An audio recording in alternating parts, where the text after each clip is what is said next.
Hey listeners, we're nearing the end of our 15th anniversary fundraising campaign, and we need your help to meet our goal.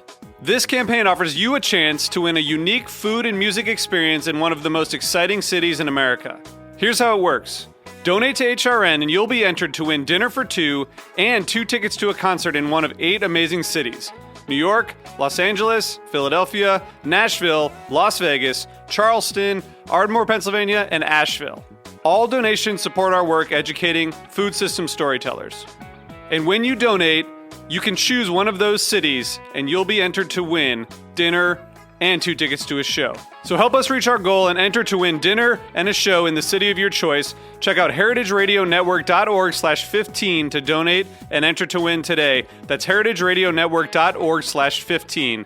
Thank you.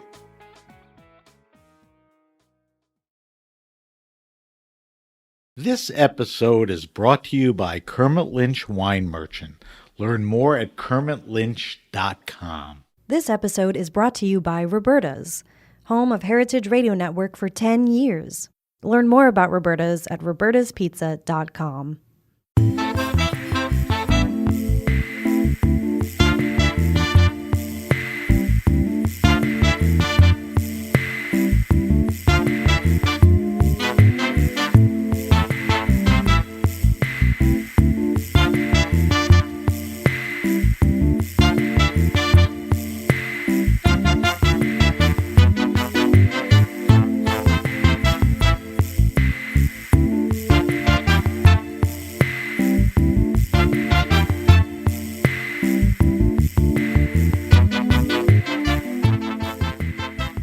Welcome to the Grape Nation, your weekly wine journey. Our guest is Dustin Wilson. We'll talk to Dustin about the Court of Master Sommeliers, the pandemic, retail wine, and opening a new restaurant. I'm your host, Sam Ben-Ruby. Stay with us for the Grape Nation on the Heritage Radio Network. We bring wine to the people. Born on the East Coast, Dustin Wilson headed west to make his mark in wine at Frasca, Little Nell, and RN74, eventually heading back east as wine director of 11 Madison Park. Dustin packed in work in the floor to pivot towards wine retail, creating Verve Wine in New York, San Francisco, and now Chicago. He has also raised money for No Kid Hungry through his Raboul de Rhone events. And you know his face as the only person in the first Somm movie to pass and become a master sommelier. Dustin Wilson, along with his partner, Chef Austin Johnson, are about to open one of the most anticipated restaurants in New York City, 1 White Street. Welcome back to the Grape Nation, Dustin. Thank you so much. Great to be here, Sam. We are talking to Dustin remotely, as we've been doing for the past year. Via Zencastr. Dustin, where are you right now? I am actually at our new restaurant right now. Okay, we're gonna get into that pretty heavily, but before we do that, I want to jump on a few other topics with you. Okay? Sure. Yeah, let's do it. All right. So you've been a master sommelier for about a decade. We know that in the past few years, the court has gone through some serious sexual harassment, testing, and diversity issues and scandals. And friends of yours, many prominent master sommeliers, have turned back their pins. So I ask you this: is the court still relevant? And does that pin carry any sway? What's your thoughts? Yeah, great questions. I can't believe it's been a decade already. Yeah, really. Ages me. Gray hair. I know. If I had hair, Sam. I was saying, sunburned head. Go ahead. Yeah, so, the Court of MS, is it still relevant? I think the answer is yes.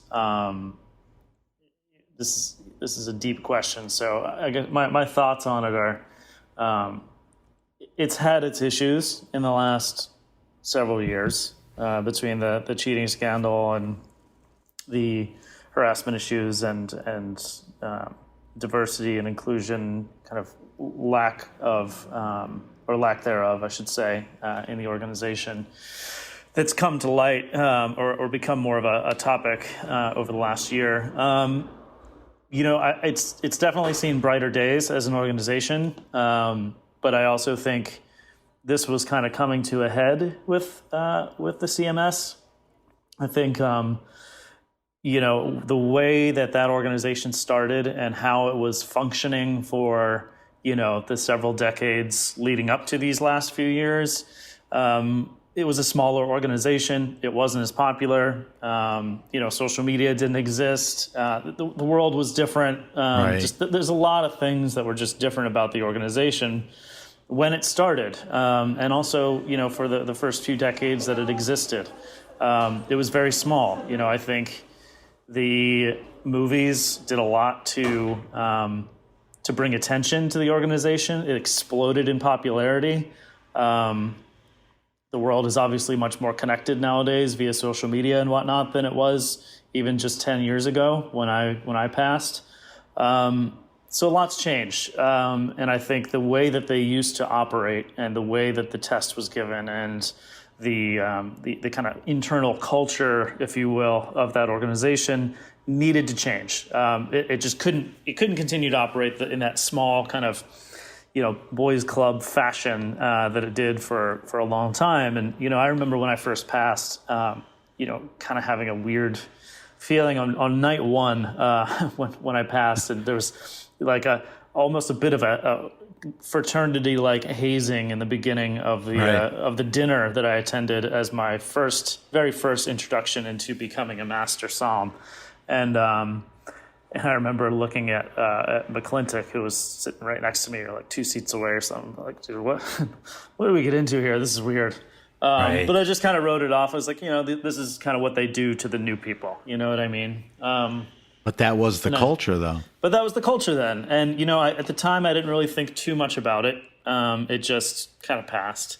I got really involved in doing intros and certifieds and did a few advanced exams and things like that. And I just kind of went through the paces as a normal person that goes through the MS does, And to me, I think the first kind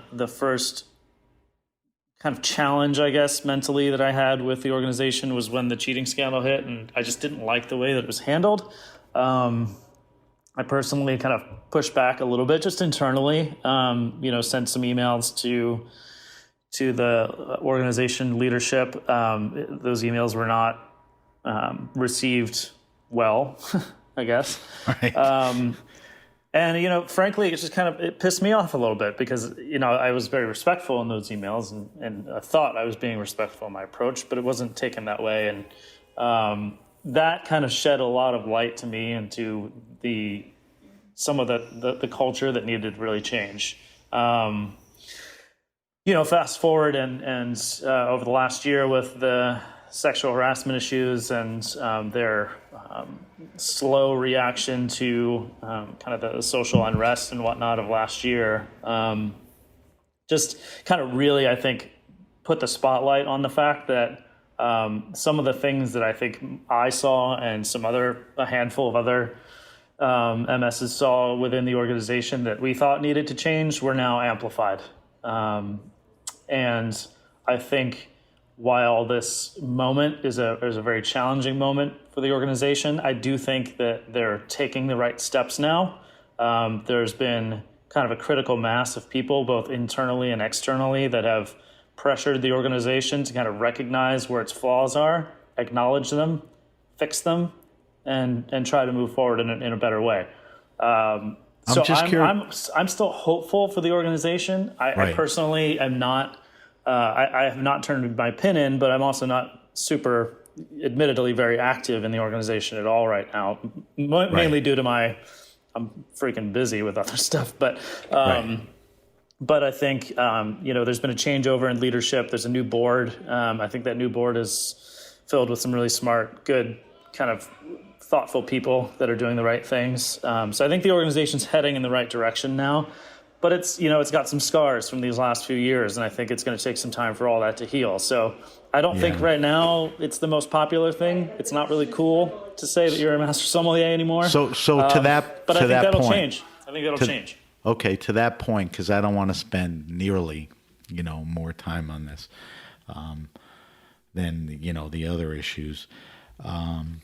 As things were happening, did people not speak up when they could have, or they did speak up and it was just sort of pushed aside? And I'm not talking about the women later on complaining about harassment or when the test scandal was illuminated, just some of the stuff going on, or culturally it was such a small group and nobody knew. I mean, what's your take on that? It's hard to say. I personally didn't see, my involvement was I would do a handful of introductory courses here in New York, 3 times a year, something like that. A certified, attached to each of those.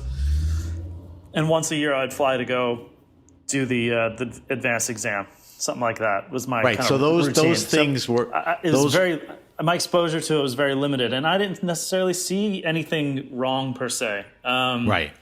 You would kind of sometimes hear little whispers of stuff, of people misbehaving, or this person, acted like this, or, you heard a rumor that somebody went out drinking and did X, Y, Z or whatever. But I never witnessed anything firsthand. So, my criticism of it was never actually what I saw on that end. It was more, I got upset with kind of how they were handling things from the cheating scandal, and then how they handled kind of the social responsibility last year. And they could have really stepped up and been a leader, and they kind of flopped on that. All right. So I want to ask you a few questions, answer them quickly, and, Sure. let's move on.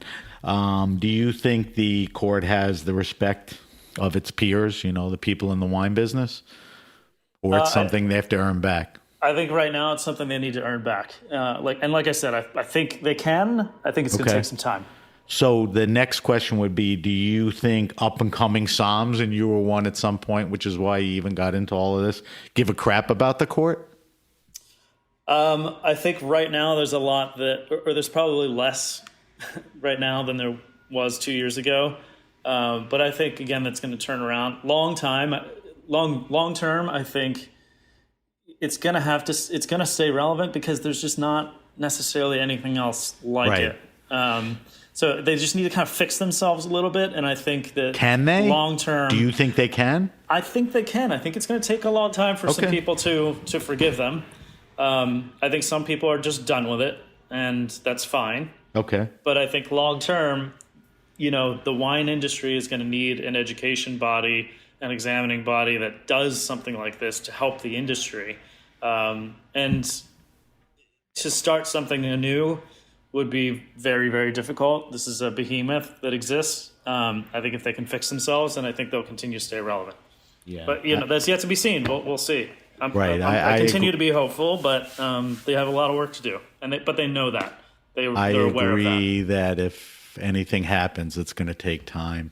And you and I know a lot of people, that are currently involved with trying to, make that pivot.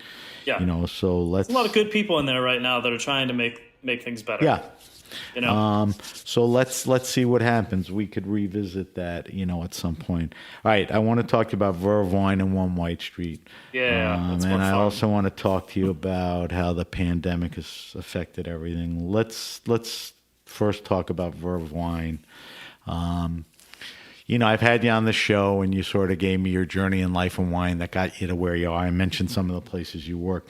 One of the things that I think is important, and I'm not that clear at, is why you decided to leave the floor, at a place like 11 Madison, Somming and, a 3 Michelin star restaurant, to open a retail shop in Tribeca. I think that was about 5 years ago. Just take a minute or two to tell me, that thought process of the end of that, pretty culmination of a good Somm career and the pivot towards retail. Yeah. I mean, I think it's kind of 2 parts. The first part being, for personal reasons, running the wine program as that position, the wine director of 11 Madison Park, is a massive commitment. Not that the other things I'm doing isn't, but it's not super flexible. You know what I mean? My days were, between 14 and call it 18 hours long sometimes. at least 5 days a week, if not 6, sometimes 7. So I was 35 at the time, looking ahead at my life. And, I'm a guy that, I wanted a family. I wanted to be able to have some flexibility in my life. I wanted to see my friends and loved ones and whatnot on holidays and things like that you just can't really do when you're in that sort of environment, or it's very difficult. It's not, you can't do it. It's extremely difficult to balance it in that sort of environment or in that role. So part of it was that, I was ready to just kind of prioritize myself a little bit in that regard. But then secondly is, I'd always had ambitions of doing something on my own. I always thought it would be a restaurant. But I actually saw a really big opportunity in the retail space to just do something a little bit differently than what, existed out there in the world. So the vision for it was, not just to open a little shop, but to kind of do more broadly what we're actually doing now that we're 5 years in, which is multi-unit, national, very digital focused and e-commerce driven type of retail business that, I think carries the types of wines that we love, that are, kind of restaurant-y, that are very handpicked, curated types of stuff, but with a very digital lean and a focus on our marketing is very geared towards, the new wave consumer. When you say digital, are you implying two things? One is to get the message out digitally, and is the other commerce digitally? I mean, correct. Yeah, both of those things. I think. So talk to me a little about that. Yeah, it's not that you couldn't buy wine online before. It existed. I think the people that were doing it well were businesses like, wine.com and, kind of the bigger Bevmo and, places like that are big discount type stores. But what they lacked for me was kind of the access to the kind of curated, geeky, fun, small production type stuff that I think a lot of us sommeliers and restaurant professionals tend to really enjoy, and a lot of guests too. That didn't really exist. You could go buy a lot of those wines in great retail shops.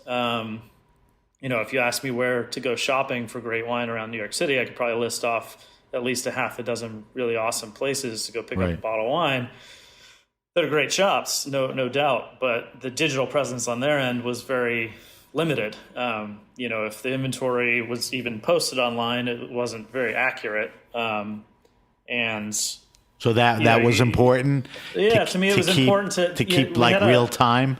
I was looking at people like myself who I buy a lot of stuff online, clothes or shoes or whatever it may be, and I had a really hard time just finding good wine to purchase online, and I wanted to change that. So I wanted to have a place online that was very friendly to, younger consumers that like to purchase things online. But with the types of wines that we're really all about, that we're into. Right. So you described a little about what you're doing, and even a little different. That's sort of your mission statement, or how your mission statement developed, to what you're doing. But like you said, it's been 5 years. How have things evolved, now that you opened a third store? I mean, what's different? What have you learned? What are you saying now? Like, gee, I wish I knew this now when I opened Tribeca. I mean, where's the evolution here? Yeah. We don't have enough time to list off all the things that I've learned. Okay. Give me the important stuff. I was pretty naive going into this. I knew a lot about wine, but I didn't know, just knowing wine is like such a small percentage of what it takes to run a business in general, nonetheless a retail business. And retail is just so different from restaurants. Wine importers will tell you that too. Big transition, I think I underestimated the transition, but have gotten to learn a lot about it. And I think from a business standpoint, where we've kind of evolved to is, we kind of started with that digital focus. That's grown, that's done really well. And we've kind of figured out not fully, but we've found a recipe that works for us on how to drive that part of the business, and it's done well, particularly actually through the pandemic, ironically. But where we see kind of the future of this going, or kind of where we're putting our eggs, is into this idea around kind of more holistic lifestyle piece with wine, that people, when they tend to enjoy wine, they like it in various aspects. Like, they clearly like to go and learn about it and read about it and taste it and buy it and then drink it with food and enjoy it in a restaurant setting around a table with friends and things like that. So retail only touches kind of one piece of that, which is the transaction of purchasing wine to take home. Right. So kind of where we're going with it is, like, how do we get our hands into those different aspects of people's wine life, whether it's, in Chicago now, for instance, we've got a wine bar restaurant in that space. So that's kind of the culmination of kind of what we're doing. So wait, stop there for a second. So the first place you opened, pretty much a wine store, and everything you talked about is the evolution. Correct. Why did it make sense in Chicago? Because it's something you should do. The space did it. Something you wanted to do. It fits so into we kinda, the piece. It kind of was a very slow evolution. With New York, we had, it's a pure retail space, but we did a lot of events and through parties and tastings and stuff, because we just want to get people into the shop. So we just did fun things to attract people in there. And it was a huge hit. People loved it, and they loved coming to the classes. They loved tasting. They loved being around people and learning and stuff like that. So, when we opened San Francisco, which is our second location, we kind of leaned into that a little bit more. We've got a table that runs through the middle of the space. We dabbled in pouring flights for people and having little plates of cheese or nuts and olives and stuff like that you can have. It's not a full-on wine bar, but it kind of feels a little bit like one. But then you're also there to shop. You can buy things. And people loved it. They really liked coming and just hanging out and tasting stuff and learning and talking to people about it. And they'd buy a few bottles on their way home. And so when we did Chicago, we basically kind of took that idea of all right, we're missing this hospitality element to wine. Let's lean into that even more. And so we opened a full restaurant, effectively, a full kitchen. Right. They're almost synonymous, wine and hospitality. Great chef. Yeah, so the idea with the space is you can come there not just buy wine, but you can attend a class and a tasting. You can come and sit at the bar and have a snack and try 10 different things at the bar if you want to. Or, if you just like wine a little more passively, it's a great place to dine, have date night and come in and sit down and have a great meal and enjoy a bottle of wine that goes with it. And the best part about it is, if you like what you're drinking, you can buy a few bottles on your way out the door. I mean, the number of times as a sommelier that I can't even count, that a guest is like, oh, wow, this wine's great. Where can I buy it? And you're like, well, I'm not really sure. Let me list off 5 retailers around the city that might have it, but I'm not sure. Whereas this situation is, you like it? Great. We've got, cases of it in the back. You can take some home with you. Is that, I would hope you dream about opening more locations. Is that the model for now? We're going to see how it works. Right. And if it fits in the next opportunity even. If it goes the way we want it to, this could be the new model. It's too early to say. We just opened, it just got going. So the nice thing about Chicago, though, is that's different from New York. You can't really do that in New York. Right. Just from a legal perspective, the liquor laws here don't allow you to have an on-premise and an off-premise license in the same space. Right. So it's a market Chicago, by market. You can do that.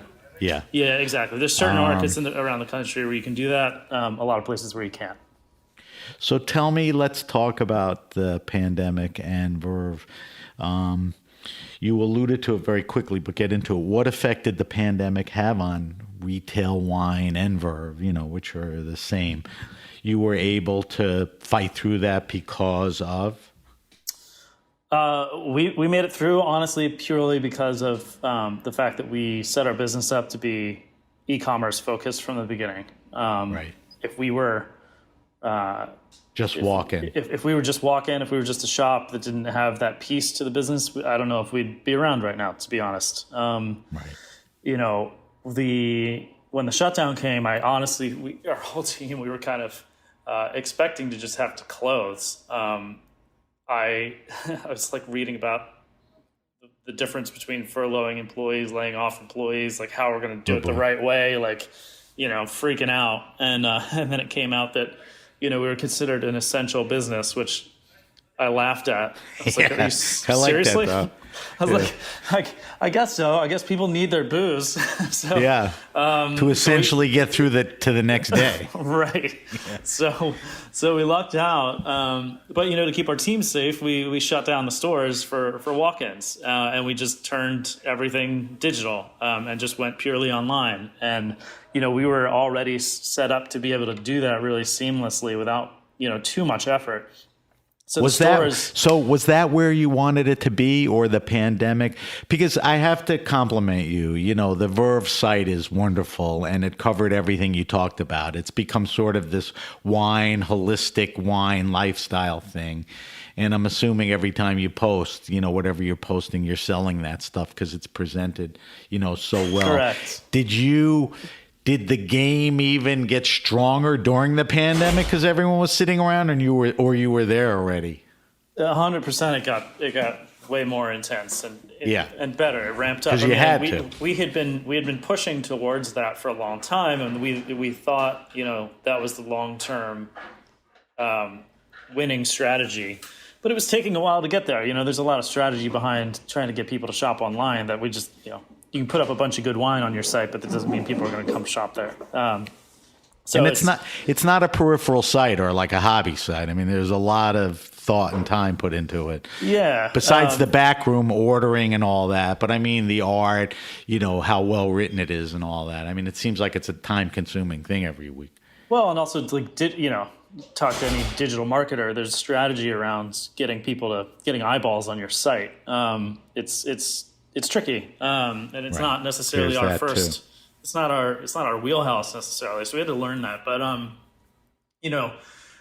where we were going, a majority of our business was still physical store driven. It was walk-in driven, or it was phone calls, or it was neighborhood. Maddie, we lost Dustin. Things like that. So the pandemic, when it happened, it really accelerated that e-commerce piece because it was the only way people could order wine from us. And I think because we were only one of maybe a handful of places that was kind of doing that e-commerce thing well. What do you suspect it is? The business skyrocketed.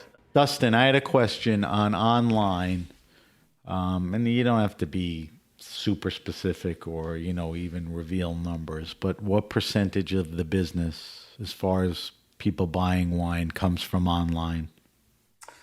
Yeah, leading into the pandemic, we were hovering around 20%. Right. And then when we had to shut things down, we basically went to 100% online. And it was like that for majority of the last year. Where do you think it'll end up? It's hard to say. Our goal was always to hopefully be somewhere around 50 to 60% online long term. It looks like that may be the case for now. Once the world fully starts to come back to normal again, I don't know how that'll change things. We'll see. I think it'll go up. But it's been very good. The downside is our stores basically became fulfillment centers, warehouses for most of the pandemic. We shut it down to people walking in, and we're just packing boxes and bags and sending things out for delivery and getting stuff set up for pickup and whatnot, as I'm sure majority of everybody was doing. So right. It was a bit of a pivot and challenge, but I'm at the end of the day, we're really thankful, and I think our business was saved because we had that e-commerce piece ready to go, and all the infrastructure around it.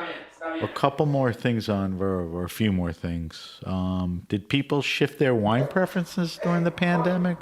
Did what you sell change? Yeah. Did the price points go down? Did everybody switch to like rosé? What was the trend?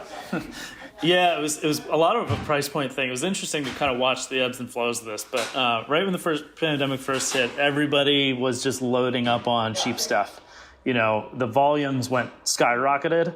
and the price points went down. So I think people they just wanted drinkers, for a day-to-day basis. Right. They had their stock for the week, and they'd reorder every week, and just people plowing through wine just for stuff to drink at home.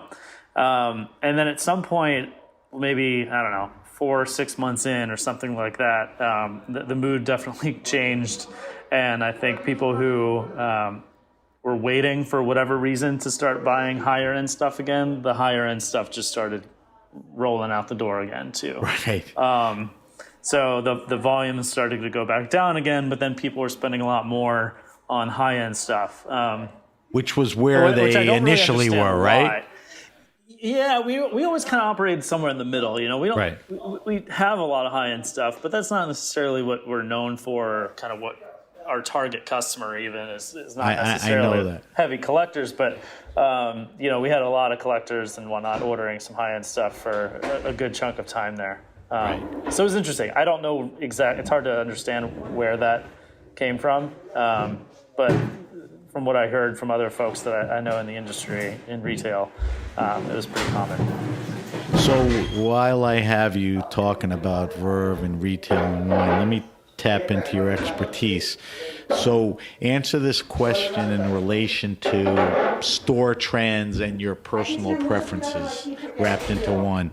Tell me about some regions, wines, makers, that are exciting you now. I could sort of answer that by looking at the website, and I would think that answers it a little, but, take that question and, kind of tell people what's kind of fun, cool, not necessarily new out there, but they should be looking at. Yeah, I mean, for me, over the last chunk of time, my favorite stuff has been a lot of Spanish wines. Right. Particularly like a lot of the stuff that Jose Pastor is doing up in Galicia, as well as I'm a huge Commando G fan, and what Daniel Landy and Fernando, and his team are doing in Sierra de Gredos. I love those wines. That kind of more ethereal, really high tones, just silky textured Grenache stuff is just, man, I could drink that every day. Yeah. So I'm definitely into Spain right now. What about Canary Islands? You like that stuff? It's fine. It's fine. It's, I get it. It's trendy. Some of them are interesting. I think the terroir there is definitely interesting. It's off the beaten path, and there's that to it. But, the wines for me are generally just cool, just fine. I don't get as jazzed up about them. Thank you for your honesty on that. So Spain, and you mentioned some makers. Give me another, region or winemakers that are exciting you. Yeah, I would say Italian wines I'm kind of getting back into again. I think part of it is being around Audrey more often. Audrey Frick, who's running our wine program for the restaurant as our wine director. She's so also Audrey has a good background in wine. Explain what else she's doing. Isn't she working with Jeb now? She is. She's writing for Jeb. She just on Italian? On Italian stuff. Yeah, yeah. And, she comes from a Frasca and Tavernetta, Bobby Stuckey background, similar to me. So she's got a lot of exposure to Italian stuff. And, I was deep in the Italian thing with Bobby for a while, but then, went off to the Lonel and RN74 with Raj, and then to EMP where, really heavy Francophile stuff. So, it's kind of cool to be dipping my toes back into Italy more with her around. Loving those things. Any big specific regions? I mean, I know Chianti's hot again, but what are you? Yeah, Chianti's good. Chianti's always good. Brunello's always good. Barolo, I've always loved Nebbiolo. Kind of the staples, definitely love. But I think the more off the beaten path stuff, if you want to even call it that, I love Sicilian wines, Nerello, which was maybe off the beaten path a few years ago, but it's not anymore. I also am big fans of wines from Liguria in general. I love Pigatto, and I love the Rosesse. Is Vermentino from Liguria? Yeah, Vermentino and Pigatto are very similar. Similar? Okay. Yeah. That's a good summer wine, right? Totally. It's like briny, salty, high acid, really fun with fish and summery types of things. You know, of course, I'm always love the Friuli and stuff. You know, that still has a good place in my heart from my Frasca days. So, All right, so I have to do this for my listeners. And again, nobody better than you. And don't dwell on it. We're going into rosé season. And if people want to drink serious rosé, not a lot of the stuff that's out there, give me 2 or 3 things we should be looking at. yeah, God, this is the question every year, huh? Man. Well, you're on in May, so you're stuck with it. I don't think I'd be asking you this around Christmas time. There's so much good rosé out there now. You know, the level has definitely So gone then way, regional, way should up. it be Provence? Should it be every Italy? You know, It's all over the place. I mean, there's good rosé all over the place now. So we'll take that hard to as the miss. answer. The game is so upped, and there's so much good rosé out there. Talk to your wine retailer. Tell them what you like. It was a lot harder, you know, a few years ago when, you know, you had to kind of fight tooth and nail to get people to drink like high quality rosé. But now there's high quality rosé everywhere. The market's flooded with it this time of year, so it's hard to miss at this point, I think. I think, you know, which is sort of a testament to where rosé has gone, which is Don't drink Whispering Angel. That's the only thing I'll say. How's that? Oh boy. Overpriced. There you Overpriced. go. Yes, it is You don't need expensive. It is expensive.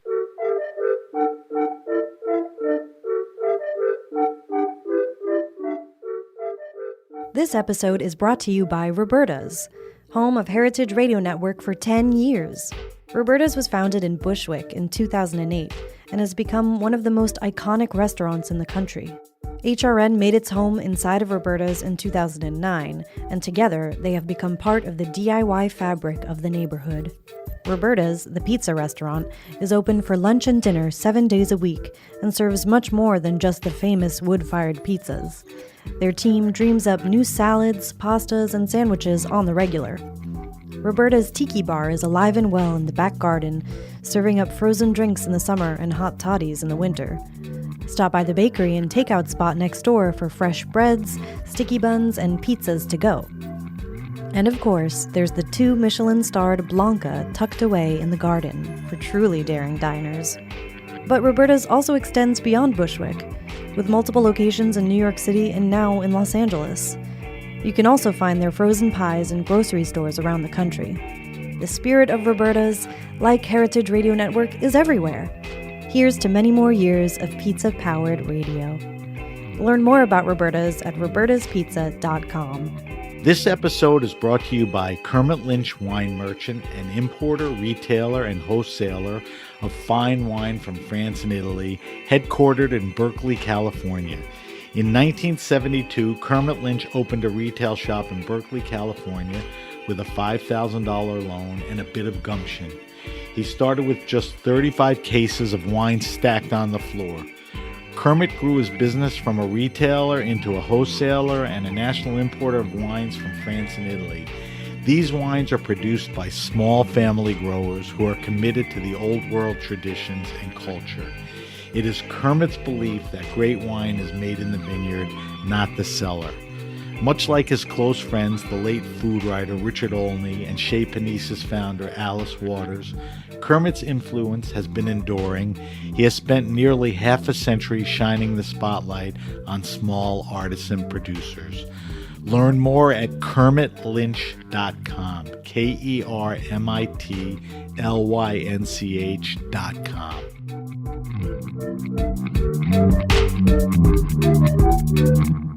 So let's shift and talk about your newest, latest, very exciting project, and that is One White Street.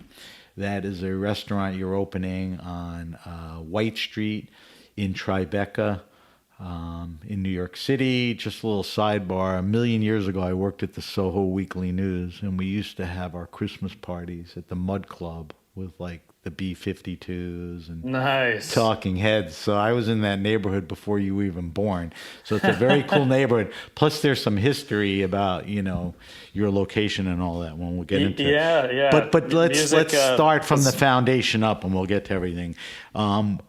When did you start planning the project? You know, give me a little background. How did it come about? Yeah, so the project has been in the works for a while. When I started Verve, I didn't think I would get back into restaurants, or if I did, I just wanted to do it kind of on my terms. But it kind of all started with a trip to France. I was with Thomas Pastuchak from the Nomad, good friend. Yes. I think we were visiting the Rhone, maybe getting ready for our Riboul de Rhone event, I believe, meeting with winemakers and such. And we were leaving. We were heading back to New York and stopped through Paris on the way back. And I'd always heard of Frenchie and always wanted to go, but had never been. Thomas knew Chef Austin, who was the chef there at the time, and so he hit up Austin. Was like, "Hey, can we swing by?" So we ended up at Frenchie Wine Bar, and Chef Austin was there, and he cooked for us, and he came out to the table and kind of hung out and shot the breeze with us for a while. And I just remember leaving thinking like, wow, A, this food was phenomenal, and B, that guy was like super cool and just great to talk to. And it's cool that he's like an American guy living in Paris doing this thing. Anyway, so he and I just ended up kind of staying in touch, and I kind of floated the idea of doing a restaurant here in the city if and when he ever wanted to come back to New York, because I could probably help put when was something the together. trip to Paris? Just for I time. think this would have been, I think, sometime in 2018. Okay, not that long ago. Yeah, I mean, 3 years ago. So that's how you met Austin. Keep going. Yeah, and then he did hit me up. It's like, hey, I would eventually like to come back to New York. I would be very interested in opening my own place, and if you think you can help me do that, then let's explore it. Wow. And that was kind of it. And then we found the space, just kind of searching around as people do, just looking at spaces all over the place, and it just kind of spoke to us on a number of levels. We loved the location. I liked that it was kind of right up the street from French Ed and Batard and some of these kind of really great places down here. Already. Exactly. So it's got a kind of good neighbors. We're right close to Franklin Street One Stop, so it was convenient for that. It's on this little corner. The space is just really cool and really quaint and really interesting. And I love the background of the story of the building and the connection to... Tell me a little about that. So the building itself was built in the early 1800s. I've seen 1805, I've seen 1825, somewhere in that realm. The claim to fame, though, and it's a 4-story townhouse building, just to kind of put that out there. So it's most of the building was residential. Second, third, and fourth floors residential. First floor at one point in time was a cafe before we took over. But the claim to fame for the space is in 1973, John Lennon and Yoko Ono, kind of as a joke, created this conceptual country called Newtopia. And the reason they did it, John Lennon was in a little bit of trouble with immigration. He, I guess, got busted smoking some weed or had some weed on him or something like that, and they were going to kick him out of the country. And his way to try to get around it, he and Yoko, was to create a country that they could become citizens of and claim diplomatic immunity and not get kicked out. So very clever. And they made 1 White Street their Newtopian embassy address for whatever reason. I actually have no idea what their connection to the space was, but that they made this building their Newtopian embassy address. Were they ever physically in it or just pick the address? I don't know if they ever lived here. I don't think they did. I don't think they owned the building. I think maybe they had a friend or something that owned the building, and that's why they chose it. Random. Yeah, trust me, I've dug into this. I can't figure it out. I don't know why they chose this address. But they did. And so there's this kind of connection to it. And, when Austin and I heard the story, we kind of started digging into what Newtopia was, because they actually did make a big thing about Newtopia. And Newtopia is this conceptual country that has no lands, no boundaries. You can become a citizen of Newtopia simply by being aware of its existence, which we thought the philosophy and the concept of this was really interesting.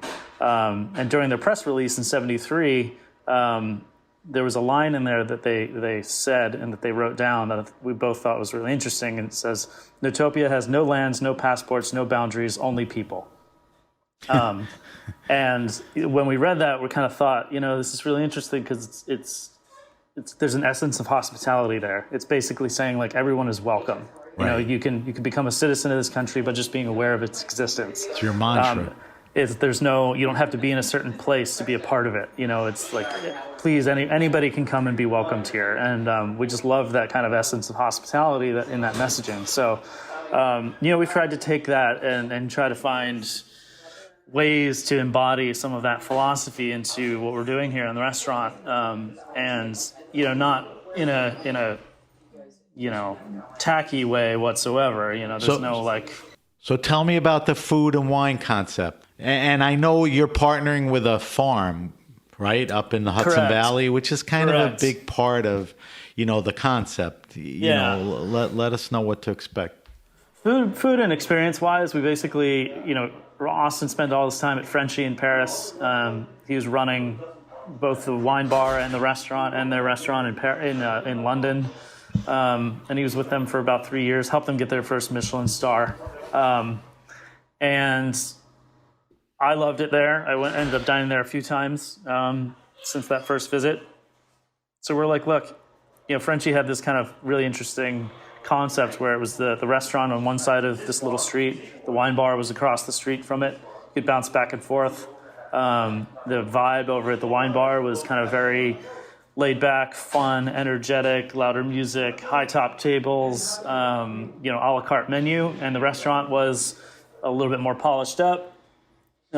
Tasting menu, reservation only, it's very small. We're like, we love this concept. Let's basically just do Frenchie, but we don't have a little alley with multiple spaces on either side of the street. We have this building that has multiple floors to it, so we just did it vertically. So we basically have a little bit of it's not actually a wine bar because we'll have cocktails and some other beverages besides wine. But on the first floor, it's a little bit more of a bar vibe, some high top tables, relaxed, a la carte menu. And then upstairs on the second and third floor will be our tasting menu. A short, medium-sized tasting menu. We're looking at like 6 courses. Right. But, the vibe is, the energy we want to bring is this balance of kind of high standards, great food, really thoughtful cuisine, really fresh, ultra seasonal, but make it really fun too. Like he and I are both not, as much time as we both spend in high-end Michelin star dining rooms and kitchens, we're not like stuffy people. We want things to be really energetic and fun, and we want to like get pumped up by the music that's playing on the playlist and have it be a good time. So so that's kind of the energy and the concept. Where are you taking the wine? The wine's in Audrey's hands. And where's she taking it? I'm the wine guy, and I think everybody thinks I'm going to be doing the wine here. I'm not. You're the business guy. I'm done with that part. Yeah, so I'm really excited to have what do you Audrey know on she's board. doing? So the list, I think, is going to be very global. She'll have stuff from all over the place. I know her kind of the key tenets to the program are going to be kind of sustainability on the kind of the farming front, very hands-off winemaking techniques, low intervention stuff on that side. And she's also putting a lot of emphasis on a diversity of backgrounds of the winemakers and the families behind the labels. Nice. So, and obviously also a very food-friendly approach. So really taking cues from the seasonality of the menu to emphasize the different types of wines that she'll be carrying. It's going to be a relatively small list. We'll have a couple hundred selections, but nothing not huge like a EMP style list. It's not a lot of space here. It's a small restaurant. But, the idea will be things will be changing and kind of rotating through all the time. So in summer, we'll likely see some more high acid whites and chillable reds and stuff like that. And then, richer, spicier, more savory types of things in the winter, so to speak.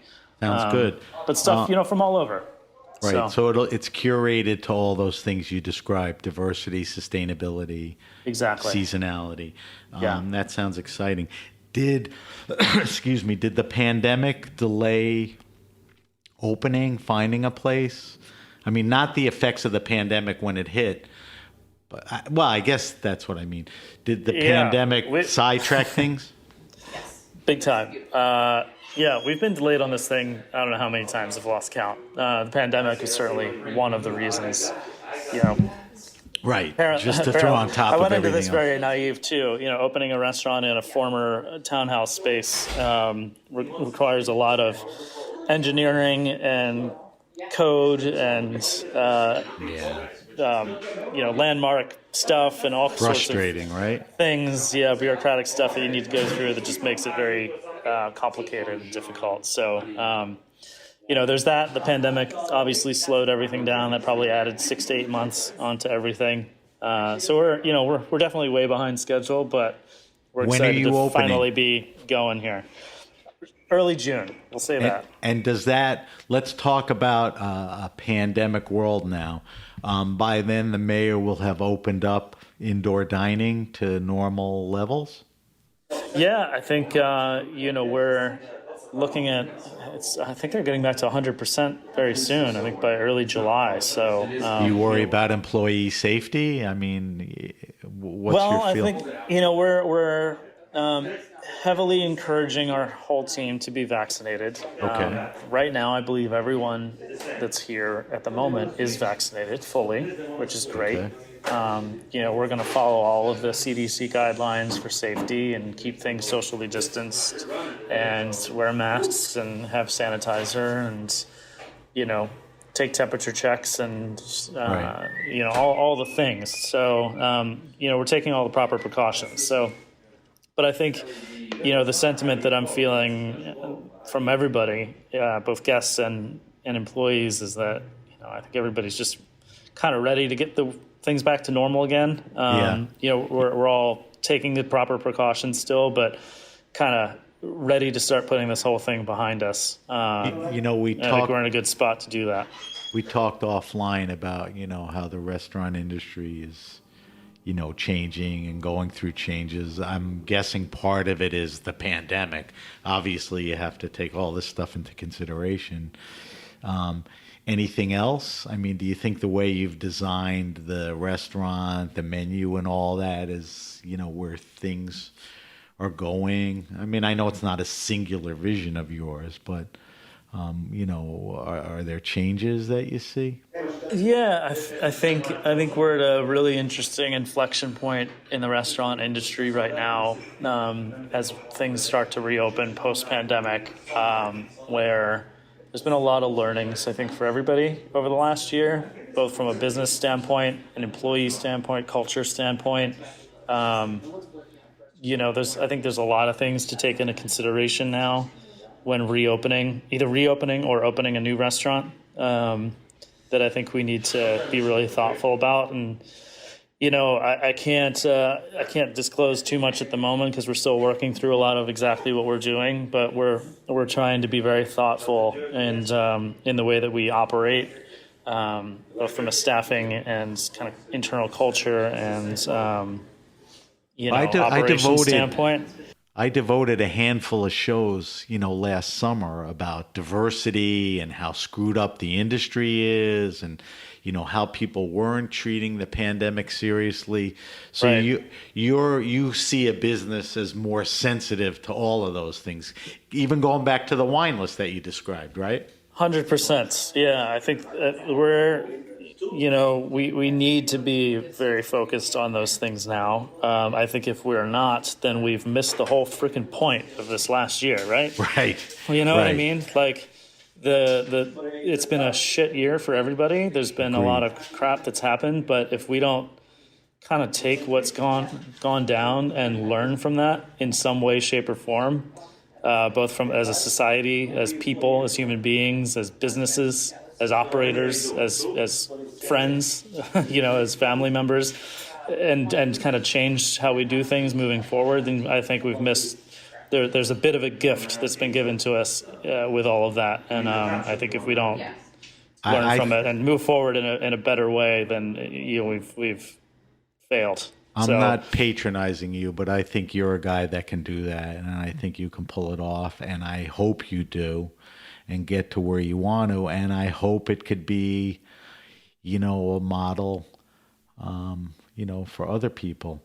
Yeah, we'll see. I mean, there's some business things too that I think need to change, and we could have a whole nother conversation around restaurant pricing and how restaurants operate, and yeah, that's We could spend hours on any, we'd still be talking about the quartermaster sommeliers if we stayed on that topic. Yeah, we won't need to get into that today. Yeah, but I would love to check back on all of that, to those issues. Because it's very top of mind for us, and we're working on how we're going to come out of the gates. So that's exactly what I was going to say. You got to kind of do the do and talk the talk. Everybody's sort of identifying, what's wrong and what has to be done. Now it's got to be done. And, even after the court thing and all the diversity issues in the restaurant industry, it still seems a little slow to me, so you're taking a good first step there. Dustin, we have about 5 minutes left. And one of the fun things we do on the show is our wine list, where I ask every guest 5 questions about their preference. You have done this before. You and Thomas have done it together.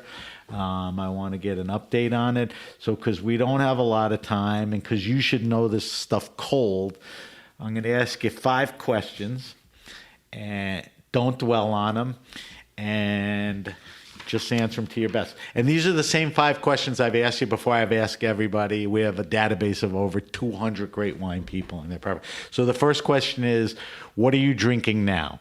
What are you and Natalie drinking? What's in the fridge? What are you tasting for the restaurant? Whatever. What's on the table now? Lots of Chenin Blanc. Okay. Is that fairly recent, or you've always been a Chenin guy, or Pascaline visited you yesterday? Why? No, I would say it's been my go-to white wine now for the last, year and a half, 2 years. Okay, so it's fairly Something recent. like that. It's a shift. I like to drink a lot of white wine, and I like acid, but I also like texture. So, do you have 1 or 2 makers that you like? Yeah, you probably laugh at me because they're harder to get, but the Bernardau stuff. Yep. The Les Anglais, those wines are awesome. I don't know. Another one I've been having a lot because we have it at the shop is Michel Autran. Spell Autran, the last name. Autran. Okay. But you have it at the shop, so people can get it there, right? Okay. And so like that's the Chateau de Bonnezeau stuff I love. Okay. All right, so I'm going to take that as a singular answer, which I love, as Chenin, and you recommended some good people. You're around food a lot. You were around. You're going to be around. But I want to pin you against the wall and ask you your favorite wine and food pairing. What just goes well that you like? Obviously, you're not eating it every night, every week. But what great wine? What do you go ooh-ah for? The food would be tacos, and the wine could be the wine would be a lot of things. It could be Chenin again. It could be just a light, kind of chillable red, which could be like umpteen number of things. It could be Beaujolais. It could be Schiava. It could be. I tasted actually really quirky, cool Kadarka wine yesterday. Spell that. Kadarka. Kadarka. Okay, that's new to the Grape Nation wine list. Yeah, that's a new one. That's good. Remember I said we don't want to dwell? All right, you should be able to answer this, but I don't want you to stumble because you think you're going to be exclusive or whatever, but it's a perspective thing, not... The question is your favorite wine restaurant and or bar, and it's within the context of who's got that cool list, who's knowledgeable, the vibe is great. Not everyone pulls that off. So, right. Who's good at that? Where you go in and you just feel comfortable about everything. Are you okay answering that? I haven't dined out a lot in the last year, Sam. We'll talk about that in a second. Anything from old days? Yeah, my favorite place to go before the pandemic, if I wanted to drink wine, was Compagnie de Vin sur Naturel, Caleb's place. I agree with you, and that comes up on the list a lot. If it was closer to me, I would probably be at Four Horsemen all the time. Right. But it's very far away from the Upper West Side, so I don't go there very often. Those are 2 good ones, and I think you hit the nail on the head with what I asked you as descriptors, vibe list, even throw the food in and all that. Because both of them have great chefs, which it sounds like you're doing the exact same thing in Chicago too. Fourth question. The question was, and I bet you the first time you answered this, you answered it the way I don't want you to answer it. The question is favorite all-time wine. I initially asked it like, Dustin, what was the most rare, expensive wine you've ever drank? You're in the business. I sort of don't care about that anymore. I care about that wine throughout your career, your life, whether it's at a restaurant or at home. That wine that just was very important to you, created a change and awareness. What's a wine or two, that's significant to you?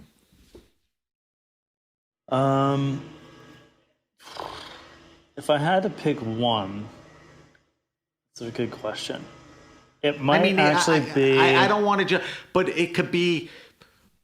You may not even like ruin art, but it's like the favorite champagne you had when your daughter was born. So that's. But what I'm saying is, it's about everything. So give me that. I always go back to Northern Rhone. I know that's probably boring at this point. No, it's not boring. We kicked the year off with Jean Gonan. Exactly. Yeah, that was going to be the wine I was going to say is Jean Gonon's wine from Saint Joseph. And before you kind of give me crap for because it's kind of pricey now and it's very hard to get. The reason that's the wine is I love Rhone because that was the place that I've gone to the most to visit wineries, and I'm very friendly with a lot of these winemakers, but also, I first tasted that wine when I was living in San Francisco, working at RN74, and we had it, case stacked, and we were pouring it by the glass, right. And I thought this stuff was just like readily available all the time, and we had cases of it at home, and it would be like our random post-work Tuesday night, crazy, right? Wine of choice out of the little wine fridge in the kitchen. More often than I can count. We had like all the VA Veen and everything just kind of hanging around. I was very, lived in a bubble there. Do you have a favorite vintage? I mean, when you go from years back to current? The wine I think about the most would be the VA Veen 06, because it was the first vintage of that. That's what we had at the house in San Francisco. We had a bunch of it. We drank it all the time. And for me, that's a memory of like a great time in my life. It was, it's a wine from a region that I really love. It's every time I see that wine, that's what I think about. So that's how you answer the question. And yes, it did get expensive, and so did Burgundy and a lot of other wines. It is still somewhat available, and at the price, it still rivals, a lot of wines that are substantially more. So I'm not giving you crap for that. All right, last question, and if you friggin' can't answer this, no one can. Best wine around $15-20. My kids are in their 20s. They can't bring crappy supermarket wines to parties. They can't afford $45. So how do you impress somebody at a dinner or for a gift for $15, $20, $22? Give me a red, give me a white. You could do region like Muscadet. You give me specific makers if you can. What do you got? Oh, God. Stop complaining. Let's see. White wine. Can you get Chenin in that price range or no more? Actually, yes. I'll give you the wine. Chenin, the Clos de Midi from CLOS. Arnaud Lambert. Okay. It's Lambert. He's in Breze. He's in Saumur. Place to be.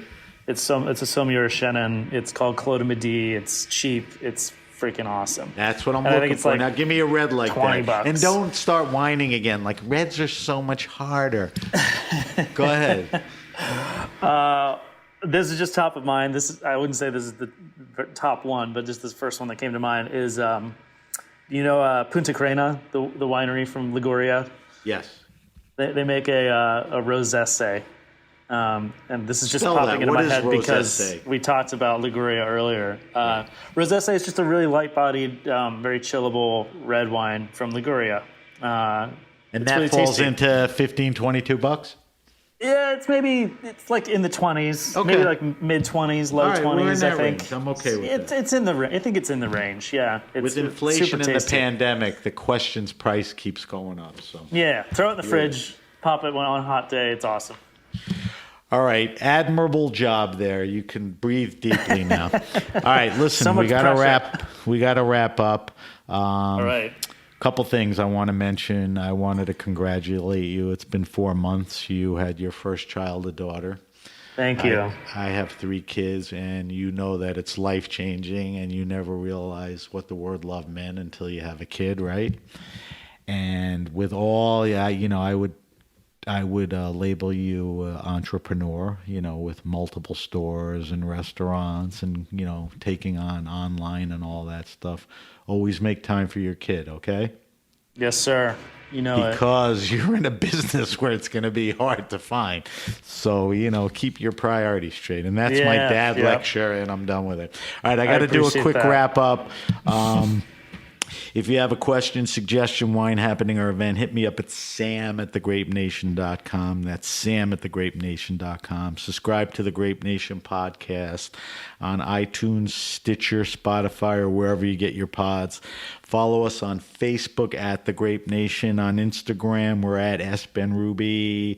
On Twitter, we're at BenRuby, but you can always use the hashtag The Grape Nation on both to get to us. Also, we're trying to build a community on Clubhouse, so follow us at Clubhouse. Follow us on Clubhouse at BenRuby.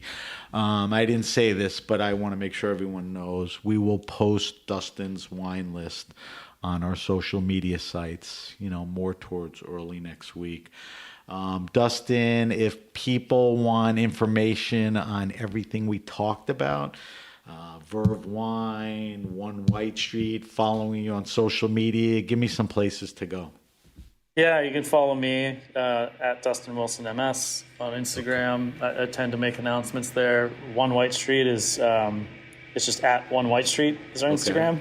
It's not much on there at the moment, but we'll announce the opening there. Right. And then follow all things Verve at Verve Wine. And if you go to Verve Wine, you sign up for your multi-weekly emails, right? Which is what we were talking about. You can sign up for the emails. You can follow us on Instagram. Okay. Check out our wine club. All kinds of stuff. There you go. Yeah. Eric Asimov, who's on in 2 weeks, just did a story on wine clubs, which is a big thing now. So that's another discussion. All right, I want to thank our guest, Dustin Wilson. Dustin, thank you for coming back. I picked May as a month to check back with old friends, and you are certainly an old friend, and there's a lot going on, and it's a lot of good stuff.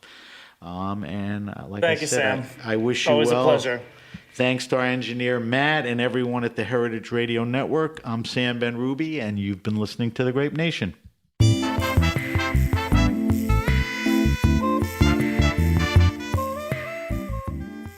The Grape Nation is powered by Simplecast. Thanks for listening to Heritage Radio Network, food radio supported by you. For our freshest content, subscribe to our newsletter. Enter your email at the bottom of our website, heritageradionetwork.org. Connect with us on Instagram and Twitter at heritage_radio. You can also find us at facebook.com/Heritage Radio Network. Heritage Radio Network is a nonprofit organization driving conversations to make the world a better, fairer, more delicious place. And we couldn't do it without support from listeners like you. Want to be part of the food world's most innovative community? Subscribe to the shows you like, tell your friends, and please join the HRN family by becoming a member. Just click on the beating heart at the top right of our homepage. And thanks for listening.